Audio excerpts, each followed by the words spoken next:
Ready to connect. Click connect to show now. Cool. I think I'm in. Let's see how this goes. Order cancelled. Order cancelled. You are connected as the host. Order filled. Welcome, host. You are now in the host room and can manage your callers from the call-in studio web interface. Audio recording is on. Dual channel. Shut the fuck up. Order filled. Order cancelled. Order cancelled. Okay, I see the number now. Order partially filled. Let's see. Order cancelled.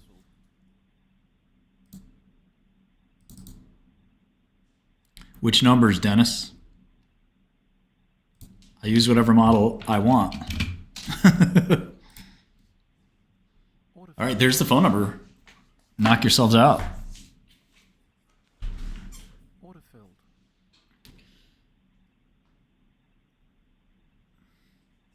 Order filled. Order cancelled.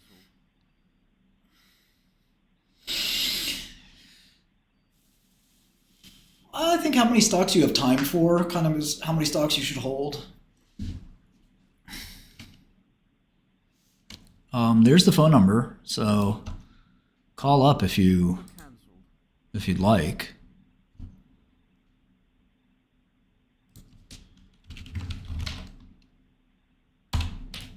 Order filled. Order cancelled.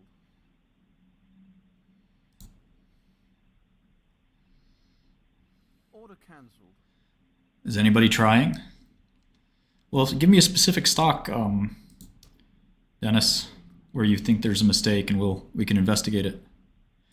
Order cancelled. Oh, I don't go to Albanian weddings. Order filled. I'm not that tied in with the culture. Yeah, I assume they can keep raising prices, and you think there's a mistake, and we'll. Order filled. Order filled. Order filled. Order filled. Order filled. Order cancelled. So far, my thing says nobody's called in, but Order filled. I don't know if that's right. 60. Oh, somebody's called in. There we go. Order cancelled.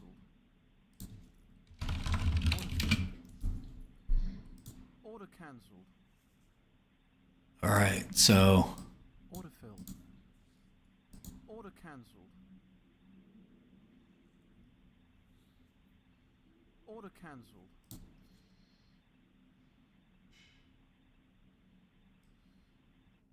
Order filled. yeah, I mean, it's really tricky because, you have to guess as to what kind of free cash flow they can do.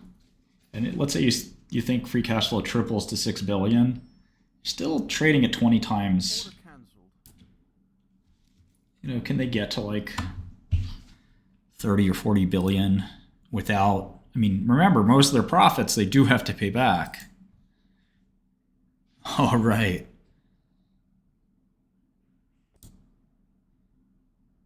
What's up? We're just testing this out.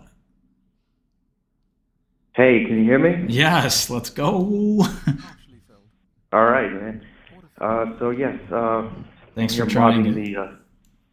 I'm here modding the YouTube chat, making sure everything's all right. And I heard you were saying you were bearish on MicroStrategy. I just wanted to see if you could elaborate on that. Sailor looks like he's fucking drunk, He looks like he's high or drunk. And the amount of Bitcoin that they own is like half the value of the company. So like, why would you pay twice for Bitcoin? Order cancelled. You're sort of paying double what it's trading at. So I don't think it makes a ton of sense. Order cancelled. And it's just a sign of a bubble. All Order cancelled. right, let me go to the next caller. Thanks, Alpha. All right, man. Yo, Hey. what's up, man? Aaron. Yo, what's up? Aaron, it going? Aaron from California. No, I don't know where you're from. Oh, dude, I'm living in East Coast, man. East Okay, Coast. West Coast. Yeah, dude. So I just graduated college, working at a C-tier tech company. Got laid off. But I've been getting into really into managing my own portfolio and stuff like that. But I was looking at your Godel terminal. Do you allow can you trade stocks on the terminal, or is it just like a viewing platform? It's just a viewing platform. It's similar to Bloomberg. It's just a research oriented platform to pull up research and news and stuff like that.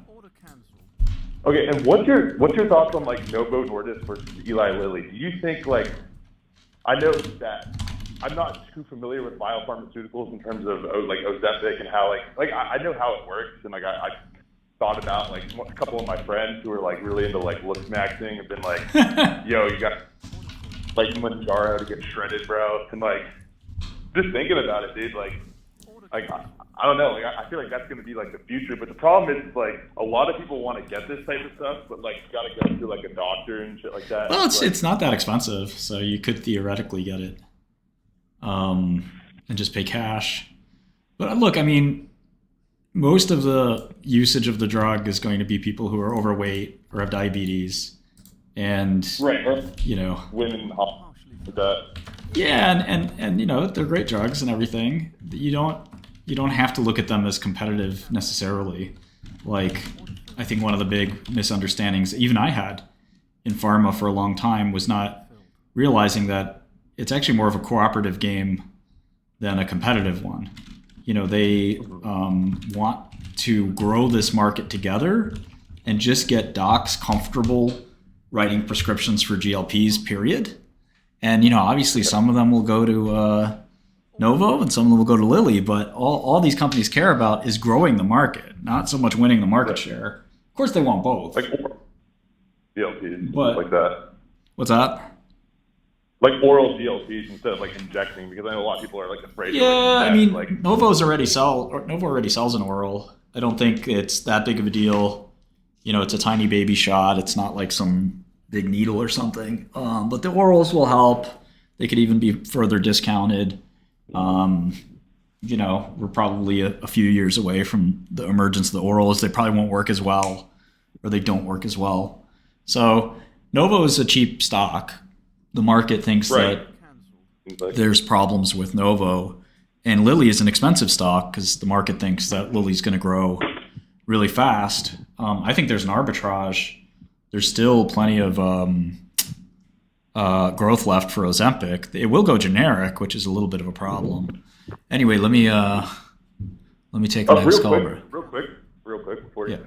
What's your thoughts on private equity as a non-SEC accredited investor? I've seen that private equity has higher rates of return, and I work in tech, and I'm very familiar with tools like Cursor AI, vibe coding, that type of thing. What are your thoughts on getting into that market as someone who doesn't have much capital? Do you think that would be a better idea? Whereas we're going to see maybe a bottom-up shift in the market, smaller companies emerging very quickly.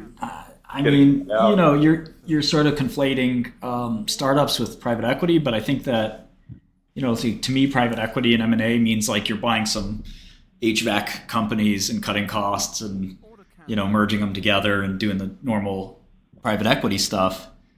Stuff like Cursor and things like that, the kind of solopreneurship trend, I think is really powerful and can be a great start, but really it's just the same thing as normal entrepreneurship. I appreciate your time. Thank you. Let's go to Ryan. What's up, Ryan? Martin. Yo. What's going on? Chilling. Question: Are you gonna allow futures execution on Godel? We're trying. More of a brokerage? Yeah, we have a partnership with a company that does that, and we definitely are excited to offer that someday. It's not necessarily the thing on the fastest track, but it's something we do want to do. So you have an FCM picked? Yes. Okay. All right. Okay. So secondary question: Do you see a world where startups can build on Godel?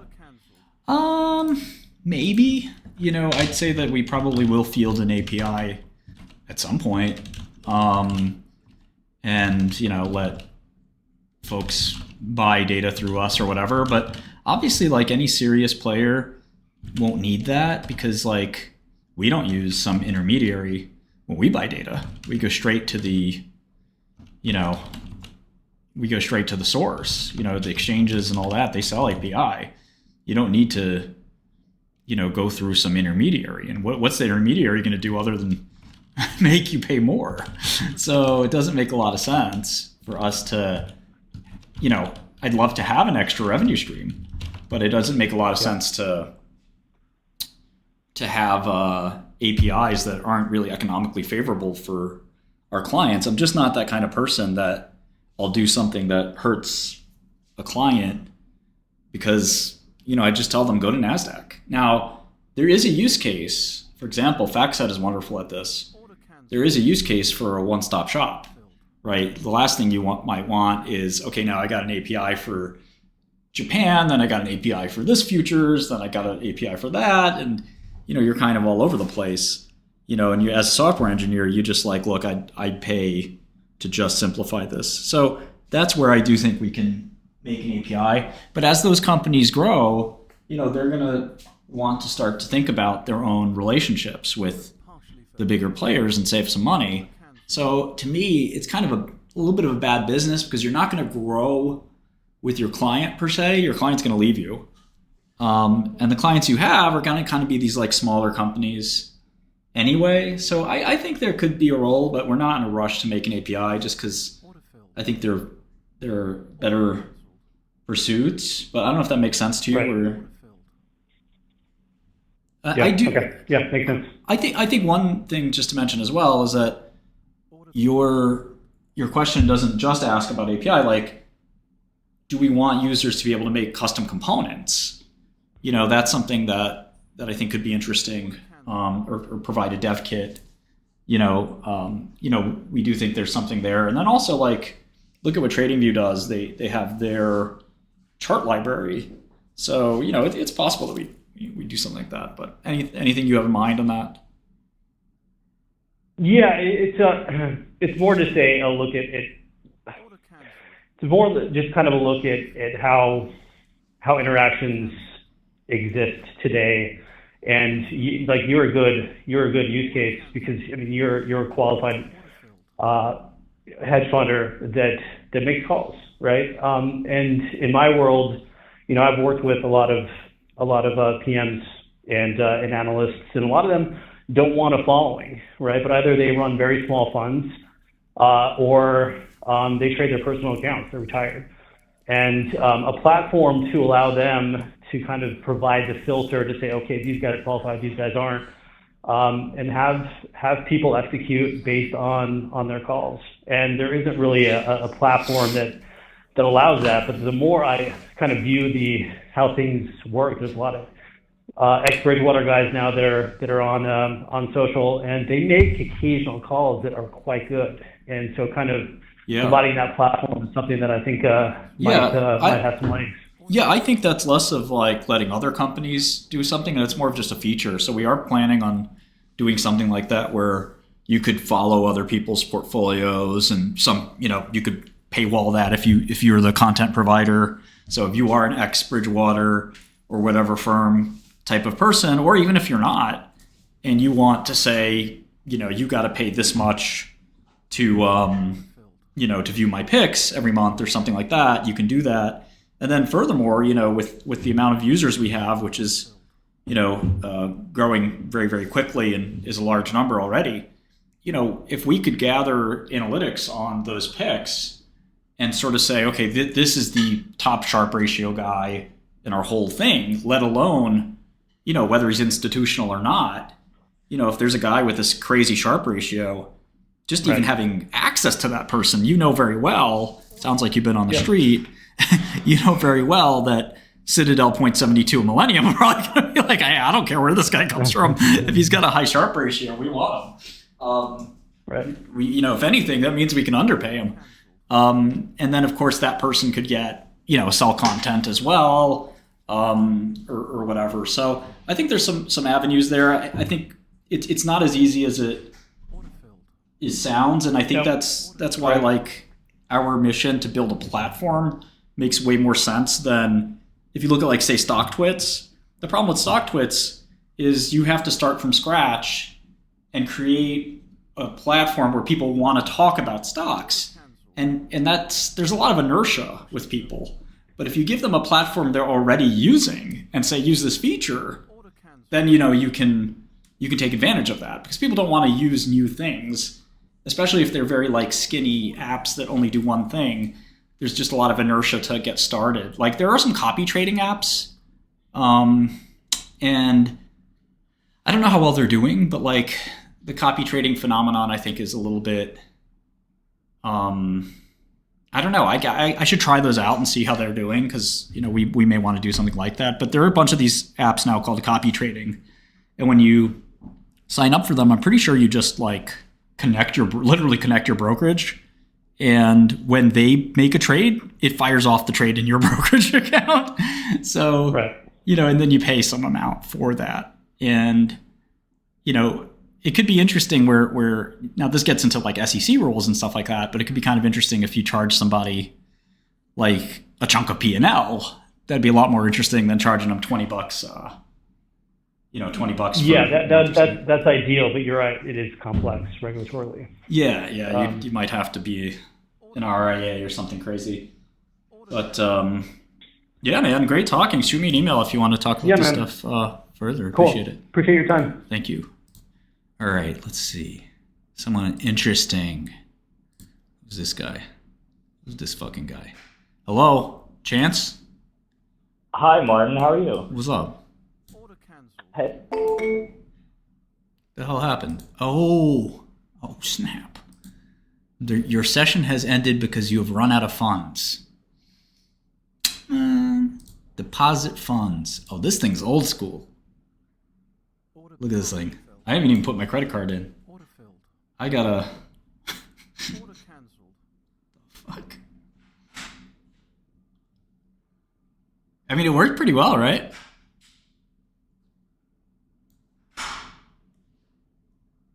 Order cancelled. Did that work pretty well? Did you guys hear it okay? Order cancelled. You literally ran out of minutes. They give you 15 prepaid minutes. I feel like I'm at I'm like a Boost Mobile. Order cancelled. Who's that? Charlotte Nightstar the werewolf. What are you, a furry?